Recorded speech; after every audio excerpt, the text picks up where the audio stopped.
ನಮ್ಮ ಯಜಮಾನ್ರನ್ನ ತುಂಬ ಟಾರ್ಚರ್ ಮಾಡಿದ್ದಾರೆ ಸರ್ ಅವರು.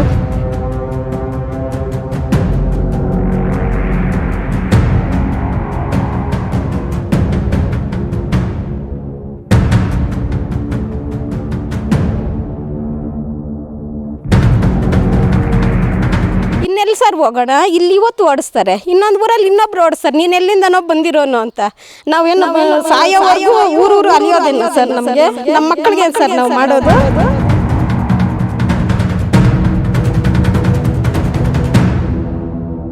ಆ ಥರ ಹೇಳ್ತಾರೆ ನೋಡಿ ಸರ್. ನಾನು 4 ಜನ ಮಕ್ಕಳು, ಇನ್ನೂ ಒಬ್ಬ ದೊಡ್ಡ ಹುಡುಗ ಬರ್ತಾರೆ ಸರ್, ಅವನನ್ನು ಹೊಡಿತಾರೆ ಸರ್. ಅವ್ನು ಕಾಲೇಜ್ಗೆ ಹೋಗಿದ್ದಾನೆ, ಹೋಗಿ ಬರೋ ದಾರಿಯಲ್ಲಿ ನಮಗೆ ಏನಾದರೂ ಹೆಚ್ಚು ಕಡಿಮೆ ಆದರೆ ಯಾರು ಸರ್ ಜವಾಬ್ದಾರಿ? ನಾನು ಕೆಲಸಕ್ಕೆ ಹೋಗ್ತೀನಿ, ಇವ್ರು ತೋಟದ ಹತ್ರ ಹೋಗ್ತಾ ಇರ್ತಾರೆ, ನೈಟೆಲ್ಲ ಹೋಗ್ತಾ ಇರ್ತಾರೆ ನೀರು ಬಿಡೋದಕ್ಕೆ. ನಮ್ಮ ಪ್ರಾಣಕ್ಕೆ ಯಾರು ಸರ್ ನಮಗೆ ಜವಾಬ್ದಾರಿ ತಗೊಳ್ಳೋದು?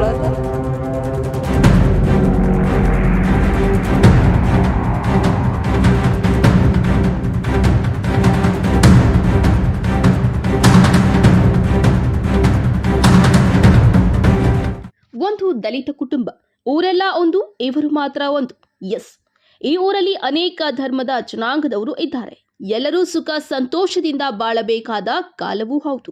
ಕಾರಣ ಡಾಕ್ಟರ್ BR ಅಂಬೇಡ್ಕರ್ ಅವರು ಕೊಟ್ಟಂತಹ ಸಂವಿಧಾನದ ಅಡಿಯಲ್ಲಿ ಎಲ್ಲರೂ ಸಮಾನರೇ. ಆದರೆ ಇಲ್ಲಿ ಯಾಕೋ ಅದು ಕಾಣದೇ ಇದೆ. ಈ ಭಾಗದಲ್ಲಿ ಅನೇಕ ಸಮುದಾಯ ವಾಸವಾಗಿದ್ರು ಇಲ್ಲಿ ಪರಿಶಿಷ್ಟ ಜನಾಂಗದ ಕುಟುಂಬ ಒಂದೇ. ಈ ಮನೆಯ ಪರಿಸ್ಥಿತಿ ಆರ್ಥಿಕವಾಗಿ ವೃದ್ಧಿ ಅಂದ್ರೆ ಮಕ್ಕಳ ಓದು, ಒಳ್ಳೆಯ ನಡತೆ ಇರುವಾಗಲೇ ಇಲ್ಲೊಂದು ಸಮಸ್ಯೆ ಹುಟ್ಟಿಕೊಂಡಿದೆ. ಅದೇ ಈ ಭಾಗದಲ್ಲಿ ಈಗ ಹೊಸ ಸಮಸ್ಯೆ, ರಸ್ತೆಗೆ ದಾರಿ ಮಾಡಿಕೊಡಿ ಅಂತ. ಆದರೆ ಈ ಭಾಗದ ಜನರಿಗೆ ಈ ಒಂದು ಮನೆಗೆ ರಸ್ತೆ ಬೇಕು ಎಂದು ಗೋಗರಿದಾಗ ಮಾತ್ರ ಯಾರೂ ಬರಲಿಲ್ಲ. ಈಗ ಇವರ ಮನೆ ಹಿಂದೆ ಕಾಲುವೆ ಮೇಲೆ ರಸ್ತೆ ಬಂದ ತಕ್ಷಣ ಇಲ್ಲಿನ ಕೆಲವರಿಗೆ ಕಣ್ಣು ಕೆಂಪಾಗಿ ಈಗ ಈ ಕುಟುಂಬಕ್ಕೆ ಏನಾದರೂ ಮಾಡಬೇಕು ಎಂದು ಹೊಸ ಡ್ರಾಮಾ ಶುರು ಮಾಡಿದ್ದಾರೆ. ಅದೇ ಇವರ ಮನೆ ಮುಂದೆ ರಸ್ತೆ ಬೇಕು ಅಂತ. ಒಟ್ಟಾರೆ ಈ ಕಾಲದಲ್ಲೂ ಈ ರೀತಿ ಊರುಗಳಲ್ಲಿ ಜಾತಿ ಎಂದು ಕಿತ್ತಾಡುವ ಕೆಲ ಪುಡಾಡಿ ರಾಜಕಾರಣಿಗಳು ಇದ್ದಾರೆ ಎಂದ್ರೆ ನಿಜಕ್ಕೂ ಅಂಬೇಡ್ಕರ್ ಆಶಯ ಇನ್ನು ಈ ಊರಿಗೆ ಕಾಲಿಟ್ಟ ಹಾಗೆ ಕಾಣುತ್ತಿಲ್ಲ ಎಂಬುದು ನಮ್ಮ ಈ ಸುದ್ದಿಯ ಭಾವನೆಯಾಗಿದೆ. ರೂಪ HM ಅಂತ ಸರ್, ಎಷ್ಟೇ ಕಂಪ್ಲೇಂಟ್ಸ್ ಕೊಟ್ಟರು ಅವರು ಒಂದು ಮನೆಗೆ ರೋಡ್ ಮಾಡೋಕ್ಕಾಗಲ್ಲ ಅಂತ ಈ ಊರು ಮೆಂಬರ್ ಆದವರೇ ಹೇಳಿದ್ರು ಸರ್. ಅದು PDO ಅವ್ರು ಬಂದು ಅವ್ರು ಅರ್ಜಿ ಕೊಟ್ಟಿದ್ದಾರೆ ಅಂತ ಹೇಳ್ಬೇಕಾದ್ರೆ ಒಂದೊಂದು ಮನೆಗೂ ರೋಡ್ ಮಾಡೋಕ್ಕಾಗಲ್ಲ ಅಂತ ಹೇಳಿದ್ರು ಸರ್ ಅವರು. ಆಮೇಲೆ ಅವ್ರು ಮಾಡಲಿಲ್ಲ ಸರ್, ರೋಡ್ ಮಾಡಲಿಲ್ಲ ಸರ್. 2010ರಲ್ಲಿ ನಾವು ಅರ್ಜಿ ಕೊಟ್ಟಿದ್ದು, ಮಾಡಲೇ ಇಲ್ಲ. ಮತ್ತು ನಾವು ಅಲ್ಲಿ ಇಲ್ಲಿ ಓಡಾಡಿ ಆಫೀಸ್ಗಳೆಲ್ಲ ಓಡಾಡಿ ನಮ್ಮ ಮಾವರು ನಮ್ಮ ಯಜಮಾನ್ರು ಎಲ್ಲ ಲಾಸ್ಟ್ಗೆ 2019ರಲ್ಲಿ ಈ ಕಡೆ ಇದು ಚರಂಡಿ ಮೇಲೆ ಚರಂಡಿ ಕಟ್ಟಿ ಆಮೇಲೆ ಅದ್ರ ಮೇಲೆ ರೋಡ್ ಮಾಡೋಕ್ಕೆ ಹೇಳ್ರಿ ಇವ್ರ ಮನೆಗೆ ಒಂದು ಮನೆಗೆ ಅಂತ ಹೇಳ್ಬಿಟ್ಟು ಮಾಡಿದ್ದು ಸರ್. ಅದು ಈಗ ನಮಗೆ ಈ ಕಡೆ ರಸ್ತೆ ಬಿಡಬೇಕು, ಊರಿನವರೆಲ್ಲ ಹಾಲು ಎತ್ಕೊಂಡು ಹೋಗ್ತಾರೆ, ಊರಿನವರೆಲ್ಲ ಓಡಾಡ್ತಾರೆ ಅಂತ ಹೇಳ್ತಾರೆ ಸರ್. ಈ ಕಡೆ ಯಾವ ಊರು ಓಡಾಡಲ್ಲ, ಬರೋದು ಇವರೇ ಸರ್. ರಾತ್ರಿ ಎಲ್ಲ ಬರ್ತಾರೆ. ನಮಗಿನ್ನೆಲ್ಲೂ ಪ್ಲೇಸ್ ಇಲ್ಲ ಸರ್. ಇಲ್ಲೇ ನಾವು ಮಲ್ಗೋದು, ಇಲ್ಲೇ ಪಾತ್ರೆ ಏನಾದರೂ ತೊಳೆದ್ರು ಹಾಕೋದು ಇಲ್ಲ. ಪಾತ್ರೆಗಳ ಮೇಲೇ ಒಂದು ಸರಿ ಕಾರ್ ಹತ್ಸಿದ್ರು ಸರ್ ಅವರು. ಆದರೂ ಯಾಕೆ ಕಾರ್ ಹತ್ತಿಸ್ತಾ ಇದೆಯಾ ಅಂತಂದರೆ, ನೀವು ಒಬ್ರು ಇರೋದು ಅದೇನು ಮಾಡ್ಕೊತೀರಿ ಮಾಡ್ಕೋಬೋಗ್ರಿ, ಎಲ್ಲಿ ಕಂಪ್ಲೇಂಟ್ ಕೊಡ್ತಿರೋ ಕೊಡ್ರಿ, ನಾವು ಬಿಡಿಸ್ಕೊಂಬರ್ತೀವಿ, ಅದೇನು ಮಾಡಿಬಿಡ್ತಾರ ನಾವು ನೋಡೋಣ ಅಂತ ಹೇಳಿದ್ರು ಸರ್ ಅವರು. ಸರ್ ಇಲ್ಲಿ ಅಂಬೇಡ್ಕರ್ ಜಯಂತಿ ದಿವಸ 13ನೇ ತಾರೀಕು ಪಲ್ಲಕ್ಕಿ ಅಂತ ಹೇಳ್ಬಿಟ್ಟು ಸ್ಟೀಲ್ ಇದರಲ್ಲಿ ಮಾಡಿಸ್ಬಿಟ್ಟು ಪೂಜೆ ಸಾಮಾನು ಹೂವು ಎಲ್ಲ ತರೋದಕ್ಕೆ ನಮ್ಮ ಯಜಮಾನ್ರು ಕೋಲಾರ್ಗೆ ಹೋಗಿದ್ದರು. ನಾನು ಕೆಲಸಕ್ಕೆ ಹೋಗಿದ್ದೆ ಸರ್, ನಾನು ಹಾಸ್ಟೆಲ್ ಕೆಲಸಕ್ಕೆ ಹೋಗೋದು. ಅವ್ರು ಬರೋಷ್ಟರಲ್ಲಿ ನಮ್ಮ ಅತ್ತೆಯವ್ರ ಮೇಲೆ ಜಗಳ ಹೋಗಿದ್ದಾರೆ. ಅವ್ರು ಯಾಕಪ್ಪ ಹಿಂಗೆ ಮಾತಾಡ್ತೀಯ, ನನ್ನ ಮಗ ಬಂದರೆ ಹೇಳ್ತೀನಿ ಅಂತ ಹೇಳಿದ್ದಾರೆ. ಅವರು ನಮ್ಮ ಯಜಮಾನ್ರು ಬಂದಿದ್ದ ತಕ್ಷಣ ಹೇಳಿದ್ರು ನಮ್ಮ ಅತ್ತೆಯವರು. ಅವ್ರು ಹೇಳಿದ ತಕ್ಷಣ ಯಾರೋ ಬಾ ಅಂತ ಹೇಳಮ್ಮ ಮಾತಾಡೋಣ ಅಂತ ನಮ್ಮ ಯಜಮಾನ್ರು ಅಂದಿದ್ದಕ್ಕೆ, ಇರೋದು ಒಬ್ಬನ ಏನೋ ಮಾಡ್ಕೊತೀಯ ನೀನು ಅಂತ ಹೇಳ್ಬಿಟ್ಟು ಅವ್ರು 3 ಮನೆ ಅವ್ರು ಬಂದು ನಮ್ಮ ಯಜಮಾನ್ರ ಕತ್ತೆಲ್ಲ ಹಿಡ್ಕೊಂಡು ಆ ಗೋಡೆ ಎಲ್ಲ ಇದಾಗಿರೋದು ಅವತ್ತೇ ಸರ್. ಅದು ನೀನು ಒಬ್ಬನು ಇಷ್ಟು ಜನ ಕುರುಬರ ಮೇಲೆ ದರ್ಬಾರ್ ಮಾಡ್ತೀಯಲ್ಲ ಅಂತ ಹೇಳ್ಬಿಟ್ಟು 3-4 ಸರಿ ಜಗಳ ಮಾಡಿದ್ದಾರೆ ಸರ್ ನಮ್ಮ ಮೇಲೆ. ಈ ರೋಡು ನಮ್ಮ ಮನೆಗೆ ಅಂತೇಳಿ 2 ಸರಿ ರೋಡ್ ಮಾಡಬೇಕು ಅಂತೇಳ್ಬಿಟ್ಟು ಗೌರ್ಮೆಂಟ್ನವ್ರು ಅಲ್ಲಿ ಎಲ್ಲ ಇದು ತಂಬಳ್ಳಿ ನಾಗರಾಜಪ್ಪ ಅಂತ ಅವರು 1996ರಲ್ಲಿ ಬಂದು ಎಲ್ಲ ನೋಡಿಬಿಟ್ಟು ಊರವ್ರ ಹತ್ರ ಎಲ್ಲ ಸೈನ್ಗಳು ಹಾಕ್ಸ್ಕೊಂಡಿದ್ದಾರೆ ಸರ್. ಅಲ್ಲಿ ಇದು ಪೂರ್ವ ಪಶ್ಚಿಮ 12 ಅಡಿ ಅಗಲ ರೋಡ್ ಮಾಡಬೇಕು, ಉತ್ತರ ದಕ್ಷಿಣ 12 ಅಡಿ ಅಗಲ. SC ಮನೆ ಇದೊಂದೇ ಆಗಿರೋದ್ರಿಂದ ಅವ್ರಿಗೆ ರಸ್ತೆ ಅನುಕೂಲ ಇಲ್ಲ ಅಂತ ಹೇಳ್ಬಿಟ್ಟು ಅವರು ಅರ್ಜಿ ಹಾಕಿದ್ದಾರೆ ಸರ್. ಊರವರೆಲ್ಲ ಸೈನ್ಗಳು ಮಾಡಿದ್ದಾರೆ ಅದಕ್ಕೆ, ಆದರೂ ರಸ್ತೆ ಅನ್ನೋದು ಬಿಟ್ಟಿಲ್ಲ.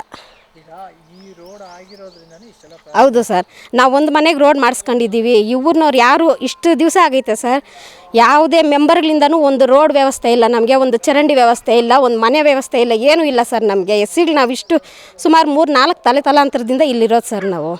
ಅವತ್ತಿಂದನೂ ಒಂದು ಅನುಕೂಲನೂ ಇಲ್ಲ ಸರ್ ಗೌರ್ಮೆಂಟಿಂದ ನಮ್ಮ ಮನೆಗೆ ಅಂತ. ಬಿಡಬಾರ್ದು, ಇವ್ರು ನೋಡಿಸ್ಬೇಕು ಅನ್ನೋ ಜವಾಬ್ದಾರಿ. ಇಲ್ಲಿ ನಮ್ಮ ಮನೆ ಆ ಕಡೆಯಿಂದ ಈ ಕಡೆಗೆ ಬರೋದಕ್ಕೆ ಯಾವುದೇ ರಸ್ತೆ ಇಲ್ಲ ಅಂತಂದ್ರು ಇದೇ ರಸ್ತೆ ಬೇಕು ಅಂತೇಳ್ಬಿಟ್ಟು ನಮ್ಮ ಯಜಮಾನ್ರ ಮೇಲೆ ಹೊಡೆದು ದಬ್ಬಾಳಿಕೆ ಮಾಡಿಬಿಟ್ಟು ನಮ್ಮ ಅತ್ತೆಯವ್ರನ್ನೂ ಹೊಡೆದಿದ್ದಾರೆ. ಅವ್ರಿಗೆ ಲಿವರ್ ಡ್ಯಾಮೇಜ್ ಆಗಿದೆ ಸರ್ ಅವ್ರಿಗೆ ಹೊಡೆದಿರೋದ್ರಿಂದ. ಅದರಿಂದ ನನ್ನ ಮಕ್ಕಳನ್ನೂ ಹೊಡೆದಿದ್ದಾರೆ ಸರ್ ಅವತ್ತು. ನನ್ನ ಗಂಡ ಇಲ್ಲ ಅಂದರೆ ನಾವೇನು ಸರ್ ಮಾಡೋದು? ಇರೋದು ಒಬ್ಬ ಮಗ ಆತ. ನಮ್ಮ ಯಜಮಾನ್ರನ್ನ ತುಂಬ ಟಾರ್ಚರ್ ಮಾಡಿದ್ದಾರೆ ಸರ್ ಅವರು. ಅವರೇ ಸರ್ ಹೊಡೆದಿದ್ದು. ಅವರು 3 ಮನೆಯವ್ರು ಬಂದು ಹೊಡೆದಿರೋದು ಸರ್ ನಮ್ಮ ಯಜಮಾನ್ರ ಮೇಲೆ, ಒಬ್ಬರ ಮೇಲೆ. ಈ ಊರಿನವ್ರು 100 ಜನ ಬಂದು ನಿಂತಿದ್ದಾರೆ ಸರ್ ಇಲ್ಲಿ ಜಗಳದಲ್ಲಿ. ಒಬ್ಬರು ಅವನು ಇರೋದು ಒಬ್ಬ ಬಿಡಿ ಅಂತ ಹೇಳಿಲ್ಲ ಸರ್ ಅವರು. ನಾವು ರೋಡ್ ಇಲ್ಲದೆ ಓಡಾಡಬೇಕಾದ್ರೆ ನಾನು ಕಾಲು ಮುರಿದೋದಾಗ ನನ್ನ ಮಗಗೆ ತಲೆ ಏಟಾಗಿ 4 ಹೊಲಿಗೆ ಬಿದ್ದೈತೆ ಸರ್. ನಿಮಾನ್ಸ್ ಹಾಸ್ಪಿಟ್ಲ್ವರೆಗೂ ಹೋಗಿದ್ದೀವಿ ಸರ್. ನನ್ನ ಕಾಲು ಮುರಿದಾಗ 3 ಲಕ್ಷ ಖರ್ಚಾಗಿದೆ. ಆದರೆ ಯಾರೂ ನಮಗೆ ಅವ್ರಿಗೆ ಈ ಥರ ಪರಿಸ್ಥಿತಿ ಅಂತ ಯಾರೂ ಇದು ಮಾಡಿಲ್ಲ ಸರ್, ನಮ್ಗೆ ರೋಡ್ ಮಾಡಿಕೊಟ್ಟಿಲ್ಲ ಸರ್. ಈ ಊರು ಮೆಂಬರ್ಗಳು ಎಷ್ಟೇ ಜನ ಬಂದರು ನಿಮ್ಗೆ ರೋಡ್ ಬಿಡಿ ಅಂತ ಹೇಳ್ತಾರೆ ಹೊರ್ತು ನಿಮ್ಮ ಕಷ್ಟ ಈ ಥರ ಐತೆ ನಾವು ಹೆಲ್ಪ್ ಮಾಡ್ತೀವಿ ಅಂತ ಯಾರೂ ಹೇಳಿಲ್ಲ ಸರ್ ನಮಗೆ. ನಾವು SC ಅಂತಲೇ ಸರ್. ಬರ್ತಾರೆ ಓಟ್ ಕೇಳೋಕ್ಕೆ ಬಂದಾಗ ನಿಮ್ಗೆ ಯಾಕೆ ನಾವು ರೋಡ್ ಮಾಡಿಸ್ಕೊಡ್ತೀವಿ, ನಮ್ಗೆ ಓಟ್ ಹಾಕ್ರಿ ಅಂತಾರೆ. ಆಯಿತು ಅಂತ ನಾವು ಸುಮ್ಮನೆ ಆಗೋಗ್ತೀವಿ. ನಮ್ಮ ಹಕ್ಕು ಸರ್ ನಾವು ಓಟ್ ಹಾಕೋದು. ನಾವು ಓಟ್ ಹಾಕ್ತೀವಿ, ಯಾರಿಗೋ ಒಬ್ರಿಗೆ ಹಾಕ್ತೀವಿ ಸರ್. ಆದರೆ ಯಾರೂ ಬಂದು ನಾವು ಗೆದ್ದಿದ್ದೀವಿ ನಿಮ್ಗೆ ರೋಡ್ ಮಾಡಿಕೊಡ್ತೀವಿ ಅಂತ ನಮ್ಮ ಹತ್ರ ಬಂದಿಲ್ಲ ಸರ್. ಯಾರೂ ಬಂದಿಲ್ಲ ಸರ್. ಇಷ್ಟು ಊರು ಇದ್ದುಕೊಂಡು ಯಾಕೆ ಅವ್ನು ನೋಡಿತೀರಾ ಅಂತ ನಮ್ಮ ಸಪೋರ್ಟ್ಗೆ ಒಬ್ಬರೂ ಬಂದಿಲ್ಲ ಸರ್. ಆಗುತ್ತೆ ಸರ್, ನೋವಲ್ಲ ಸರ್. ಅಲ್ಲ ಸರ್, ನೀವು ಒಬ್ರು ಇರೋದು ಏನು ಮಾಡ್ತೀರಿ, ನೀವು ಮಾಡ್ಕೊ ಹೋಗ್ರಿ, ನಾವು ನೋಡ್ತೀವಿ ಅಂತಂದ್ರೆ ಯಾಕೆ ಸರ್ ಒಬ್ರಿಗೆ ಬದುಕೋ ಅವಕಾಶ ಇಲ್ವಾ ಸರ್ ಇಲ್ಲಿ? ಒಬ್ಬರೇನು ಮನುಷ್ಯರಲ್ವಾ ಸರ್ ಇಲ್ಲಿ? PDOಗಳನ್ನ ಕೇಳಿದ್ರೆ ಅಯ್ಯೋ ಊರವ್ರ ಮೆಂಬರ್ವರೇ ಏನು ನಿಮ್ಗೆ ಸಪೋರ್ಟ್ ಮಾಡ್ತಾಯಿಲ್ಲ, ನಾವೇನಪ್ಪ ಮಾಡೋಕ್ಕಾಗುತ್ತೆ, ಮೆಂಬರ್ವ್ರವ್ರು ಸಪೋರ್ಟ್ ಮಾಡ್ಬೇಕು ನಿಮಗೆ ಅಂತ ಹೇಳ್ತಾರೆ ಸರ್. ಮೆಂಬರ್ಗಳೆಲ್ಲ ಯಾರೂ ಬಂದು ನಮಗೆ ಸಪೋರ್ಟ್ ಮಾಡಲ್ಲ ಸರ್. ಒಬ್ಬೊಬ್ರಿಗೆ ಮನೆ ರೋಡ್ ಮಾಡೋಕ್ಕಾಗಲ್ಲ ಅಂತ ಹೇಳ್ತಾರೆ ಸರ್. ಗೌರ್ಮೆಂಟಿಂದ ಎಷ್ಟೇ ಸ್ಕೀಮ್ಸ್ ಇದ್ದರೂ ಒಂದು ಸ್ಕೀಮು ನಮಗೆ ಇವತ್ತಿಗೆ ಬಂದೇ ಇಲ್ಲ ಸರ್ ಗೌರ್ಮೆಂಟಿಂದ. ಗೋವಿಂದಣ್ಣ ಅಂತ ಒಬ್ಬರು ಮಾತ್ರ ಬಂದು ನಮಗೆ ಇದು ಒಂದು ಮನೆ ಹಾಕ್ಕೊಟ್ಟಿದ್ದಾರೆ ಸರ್ ನನ್ನ ಹೆಸರಲ್ಲಿ. ಹೌದು ಸರ್. ಇನ್ನೆಲ್ಲಿ ಸರ್ ಹೋಗೋಣ? ಇಲ್ಲಿ ಇವತ್ತು ಓಡಿಸ್ತಾರೆ, ಇನ್ನೊಂದು ಊರಲ್ಲಿ ಇನ್ನೊಬ್ರು ಓಡಿಸ್ತಾರೆ. ನೀನು ಎಲ್ಲಿಂದನೋ ಬಂದಿರೋನು ಅಂತ. ನಾವೇನು ಸಾಯೋವರೆಗೂ ಊರೂರು ಅಲಿಯೋದೇನೋ ಸರ್ ನಮಗೆ? ನಮ್ಮ ಮಕ್ಕಳಿಗೆ ಸರ್ ನಾವು ಮಾಡೋದು? ನಮ್ಮ ಮಕ್ಳಿಗೆ ಜೀವನ ರೂಪಿಸೋದು ಹೆಂಗೆ ಸರ್ ನಾವು? ಈ ಊರೆಲ್ಲ ಇನ್ನೊಂದು ಊರು ಮತ್ತೊಂದು ಊರು ಹೋಗ್ತಾನೇ ಇರ್ತೀವಿ ಸರ್. ನಾವೊಂದು ನೆಲೆ ಅಂತ ನಿಲ್ಲೋದು ಯಾವಾಗ ಸರ್ ಇಲ್ಲಿ? ಅದಕ್ಕೆ ಪಿಲ್ಲರ್ ಮಂಜು ಅವ್ರು ಬಂದು BB ಕಾವೇರಿ ಅವ್ರ ಹತ್ರ ಇದು ಕಾಲುವೆ ಐತಲ್ಲ ಹೆಂಗೋ ಆರಾಮಾಗಿ ಸಪ್ರೇಟಾಗಿ ನಿಮ್ಮ ತಂಟೆಗೆ ಯಾರೂ ಬರೋದು ಬೇಡ ಅಂತ ಹೇಳಿಬಿಟ್ಟು ಅದು ರೋಡ್ ಹಾಕ್ಸ್ಕೊಟ್ರು ಸರ್. ಅದು ಕಾಲುವೆ ಮಾಡಿ ರೋಡ್ ಹಾಕ್ಸ್ಕೊಟ್ರು. ಇವಾಗ ಅವರು ಎಲ್ಲೋ ಇದ್ದಾರೆ ಅಂತ ಹೇಳ್ಬಿಟ್ಟು ಪ್ರಕಾಶ್ ಅಣ್ಣ ಅವ್ರ ಹತ್ರ ಹೋದ್ವಿ. ನಾನಿದ್ದೀನಿ, ನಾನು ಮಾಡಿಸ್ಕೊಡ್ತೀನಿ, ನಿಮ್ಮದೇನು ತಪ್ಪಿಲ್ಲ ಅಂದರೆ ನಾನು ನಿಮ್ಮ ಬೆನ್ನೆಲುಬಾಗಿರ್ತೀನಿ ಅಂತ ಹೇಳಿದ್ದಾರೆ ಸರ್ ಅವರು. ನಮ್ಗೆ ಅವರೇ ಸರ್ ಈಗ ಧೈರ್ಯ. DC ಹತ್ರವೂ ಅರ್ಜಿ ಹಾಕಿದ್ವಿ, ಏನೂ ಉಪಯೋಗ ಇಲ್ಲ ಸರ್. SP ಅವ್ರಿಗೆ ಕೊಟ್ವಿ, ಏನೂ ಉಪಯೋಗ ಇಲ್ಲ. DYSP ನಾಗ್ತೆ ಸರ್ ಬಂದರು, ನೋಡಿದ್ರು, ಅವ್ರಿಗೆಲ್ಲ ರಿಪೋರ್ಟ್ಸ್ ಕೊಟ್ಟಿದ್ದಾದಮೇಲೆ ನೋಡಪ್ಪ ಅವ್ರದ್ದು ಈ ಖಾತೆ ಆಗೈತೆ, ನೀವೇನು ಮಾತಾಡೋಕ್ಕೆ ಹೋಗ್ಬಾರ್ದು ಅಂತ ಹೇಳಿದ್ರು. ಮೊನ್ನೆ 4 ದಿವಸದ ಹಿಂದೆ ಈ ಊರು ಮೆಂಬರ್ ಅವ್ರು ಬಂದುಬಿಟ್ಟು ನೋಡಪ್ಪ ನೀನು ಇಲ್ಲಿ ರಸ್ತೆ ಬಿಟ್ರೇನೆ ಈ ಕಡೆ, ಇಲ್ಲ ಅಂದರೆ ಅದು ಮುಂದಕ್ಕೆ ಎಲ್ಲೆಲ್ಲೋ ಹೋಗಿ ಏನೇನೋ ಆಗುತ್ತೆ ಅಂತಂದರೆ ಏನು ಸರ್ ಬೆದರಿಸ್ತಾರೆ ಸರ್ ನಮ್ಮನ್ನು? ನಾವೇ ಸರ್ ಜಗದೀಶ್ ಅಂತ ಸರ್ ಮೆಂಬರು, ಅವರು SCಗಳೇ ಸರ್. ಒಬ್ರಿಗೆ ನಾವು ಸಪೋರ್ಟ್ ಮಾಡೋಕ್ಕಾಗಲ್ಲ ಅಂತ ಹೇಳ್ತಾರೆ ಸರ್ ಅವರು. ಒಬ್ಬರೇನು ಬದುಕೋ ಅವಕಾಶ ಇಲ್ವಾ ಸರ್ ಇಲ್ಲಿ? ಅವರು ಒಬ್ಬರೇ ಅಲ್ವಾ ಸರ್ ಇರೋದು? ಮನುಷ್ಯರೆಲ್ಲ 10 ಜನ ಹುಟ್ತಾರೆ ಸರ್ ಇಲ್ಲಿ. ಆ ಥರ ಹೇಳ್ತಾರೆ ನೋಡಿ ಸರ್. ನನ್ನ 4 ಜನ ಮಕ್ಕಳು, ಇನ್ನೂ ಒಬ್ಬ ದೊಡ್ಡ ಹುಡುಗ ಬರ್ತಾನೆ ಸರ್, ಅವನನ್ನು ಹೊಡಿತಾರೆ ಸರ್. ಅವ್ನು ಕಾಲೇಜ್ಗೆ ಹೋಗಿದ್ದಾನೆ.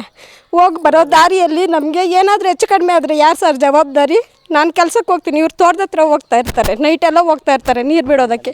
ನಮ್ಮ ಪ್ರಾಣಕ್ಕೆ ಯಾರು ಸರ್ ನಮಗೆ ಜವಾಬ್ದಾರಿ ತಗೊಳ್ಳೋದು? ಕಾನೂನು ಅಂತ ಬಂತು, ಅವರು ಏನೂ ತಪ್ಪಿಲ್ಲ ನಿಮ್ಮದು ಬಿಡ್ರಿ ಅಂತೇಳಿ ಬಿಟ್ಬಿಟ್ರು ಸರ್. ಅವತ್ತಿನಿಂದ ಇಲ್ಲ. ಇವಾಗ 3-4 ದಿವಸದಿಂದ ಬಿಟ್ಬಿಡು, ಜಾಗ ಈ ಕಡೆ ಬಿಡು, ಇಲ್ಲಾಂದರೆ ಎಲ್ಲೆಲ್ಲೋ ಹೋಗಿ ಎಲ್ಲೆಲ್ಲೋ ಬರುತ್ತೆ ಅಂತಂದರೆ ನಮ್ಮನ್ನು ಬೆದರಿಸೋದು ಸರ್ ಇದು.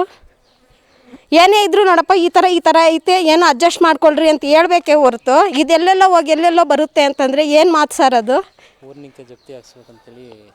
ನಮ್ಮನ್ನೇನು ಓಡಿಸ್ಬೇಕು ಅಂತಿದ್ದಾರೆ ಸರ್ ಇವರು. ನಮಗೆ ಬದುಕೋ ಅವಕಾಶನೇ ಕೊಡ್ತಾಯಿಲ್ಲ ಸರ್ ಈ ಊರಲ್ಲಿ. ನಾವು ಯಾರ ತಂಟೆಗೂ ಹೋಗಲ್ಲ ಸರ್. ಊರಿಂದ ಬಹಿಷ್ಕಾರ ಹಾಕಬೇಕು ಅಂತಲೇ ಇವ್ರು ಕಾಯ್ತಾ ಇದ್ದಾರೆ ಸರ್ ನಮ್ಮನ್ನು.